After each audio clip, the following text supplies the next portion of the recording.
Esse é um resumo do Day 9, o segundo dia onde a gente estudou sobre Who We Are.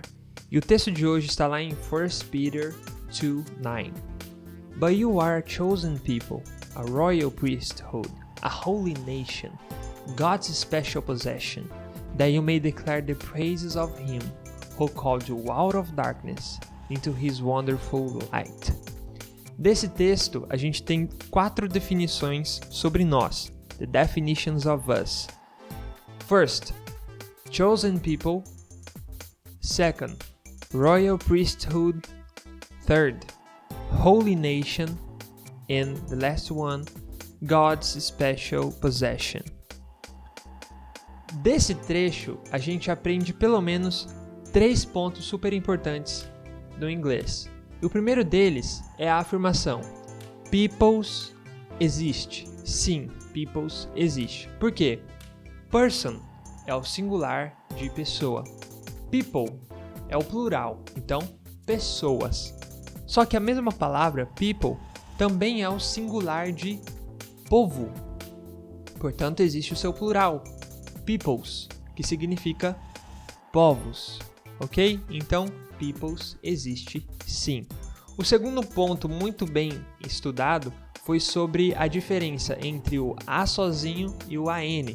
Dependendo do contexto, esse A sozinho pode ser pronunciado dessas duas formas. A, normal, como a gente fala em português, ou então A, que é a pronúncia do A em inglês. Depende, você vai se acostumar com isso. E a pronúncia do segundo é N, com os lábios, né, com a boca sorrindo, para você não fechar como se fosse um M de Mateus, ok? Em relação ao significado, eles são iguais, significam um ou uma, né, um artigo indefinido, tá? E eles se diferem apenas na sua utilização. Por quê? O A sozinho você utiliza antes de consoantes. Por exemplo, we are a chosen people. A chosen people. Como chosen começa com uma consoante, você utiliza o A. Já o AN você utiliza antes de palavras que começam com vogais. Por exemplo, you are an everlasting father. An everlasting. Como everlasting começa com E, que é uma vogal, a gente utiliza o AN. E assim sucessivamente. Essa é a única diferença, ok? Good. O terceiro ponto foi exatamente sobre o porquê disso acontecer. Por que nós temos duas palavras sutilmente diferentes, mas com o mesmo significado?